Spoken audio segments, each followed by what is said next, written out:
একটা সময় এই গঙ্গার ঘাট ছিল আমার আর সানার প্রেমের কক্ষ।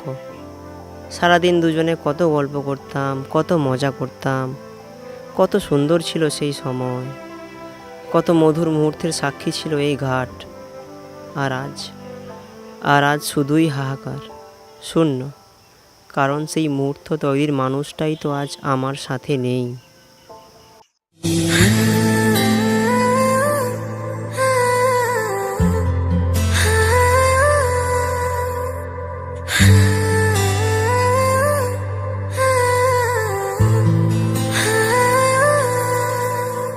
সম্রাট, তুমি এখানে? হঠাৎ তুমি এখানে? ঠিক আছে, বসো। কেমন আছো?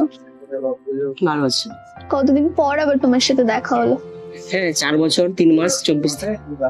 বাহ, তোমার তো বেশ মনে আছে দেখছি, খুব ভালো। হ্যাঁ, ওই আর কি। বাহ, তা কি করছো আজকাল? হ্যাঁ, বেঁচে আছি। রোজ রোজ নিজের হারিয়ে যাওয়ার স্মৃতিগুলোকে নিয়ে বেঁচে আছি। তো তুমি কেমন আছো?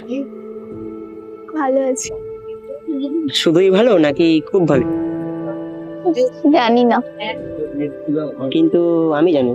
কি জানো তুমি? এই যে নিজের বরকে লুকিয়ে প্রাক্তন প্রেমিকের সাথে দেখা করতে এসছো। ও খুব ভালো, ও কিছু বলবে না। হয়তো আমি খুব খারাপ ছিলাম, তাই না? তাই হয়তো আমাকে ছেড়ে চলে গিয়েছিল। নয় সম্রাট, থাক। একটা কথা বলবো সম্রাট? হ্যাঁ, বলো। তুমি কি আজও আমার উপর রেগে আছো সম্রাট? দেখো, সেদিন সত্যিই আমার কিছু করার ছিল না। বাবার মুখের উপর আমি কোনো কিছুই বলতে পারছিলাম না, আর তার উপরে তুমি সেরকম কোনো কাজ বাজও করতে না, তো যে আমি বাবার মুখের উপরে বলবো জোর গলায়। তাই নিরুপায় হয়ে আমাকে বাবার দেখা ছেলের সাথে বিয়ে করতে হলো। বুঝলাম। এখন ওসব ঘেটে তো আর কিছু লাভ নেই। এখন তুমি অন্যদিকে আর আমি অন্যদিকে। ছাড়ো, যা হওয়ার হয়েছে বাদ দাও।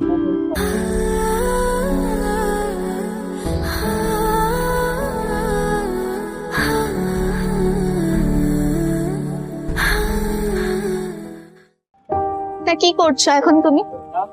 গত বছর ওই প্রাইভেট কোম্পানিতে একটা কাজ পেয়েছি, বর্তমানে ওটাই করছি এখন। আজ হঠাৎ একটু তাড়াতাড়ি ছুটি হয়ে গেলে ভাবলাম গঙ্গায় গিয়ে একটু বাতাস খেয়ে আসি, তাই আসলাম ওটা। তার তোমার সাথে দেখা হলো।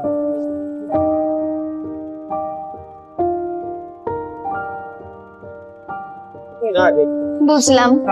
আর নতুন কোনো মানুষকে জীবনে ঠাঁই দিয়েছো নাকি এখনো আছো? এই জীবনে দ্বিতীয়বার আমি কাউকে ছেড়ে দিতে চাই না। আমি আমার এই জীবন সঙ্গীকে নিয়ে যেতে। একটা সিগারেট খেও না সম্রাট, শরীর খারাপ করবে। তুমি আমাকে ভালো দেখার কথা বলছো? জানো আমি কিরকম ছিলাম তুমি চলে যাওয়ার পর থেকে? কিভাবে থাকতাম, কিভাবে ঘুমাতাম, কিভাবে কাজ করতাম। সরি সম্রাট। তুমি জানো, এই শহরে আমাদের ভালোবাসার কত দুষ্টু মিষ্টি স্মৃতি জড়িয়ে আছে, কিন্তু আজ দেখ আমাদের দুজনেরই দুজনের রাস্তা আলাদা। হ্যাঁ, এটাই আমাদের ভবিতব্য বলা যেতেই পারে। যাই হোক, আমাকে এবার উঠতে হবে সানা। ভালো থেকো। আর হ্যাঁ, দ্বিতীয়বার আমাকে কিছুটা দেখো না, কারণ তোমার আর আমার এটা সিলেবাসের বাইরে। আমাকে আসতে হবে সানা, আজকে আসছি আমি। আর বেশিক্ষণ থাকলে আমি নিজের মায়ে নিজেকে জড়িয়ে ফেলি, তখন আমি নিজেকে আর সামলাতে পারবো। আমাকে আসতে দাও সানা। আর এমনিতেই তোমার বর তোমার জন্য অপেক্ষা করছে। ভালো থেকো। ছাড়ো, আমাকে আসতে দাও। ভাবিনি এভাবে আজ 4 বছর পর আবার ওর সাথে দেখা হয়ে যাবে। ভাবিনি চোখের জল বেরিয়ে আসার আগেই ওর থেকে এতটা কাছে এসেও আবার দূরে চলে যেতে হবে। ভাগ্য আমাদের ঠিকানা বদলেছে, ভাগ্য শিখিয়েছে একাই বাঁচতে।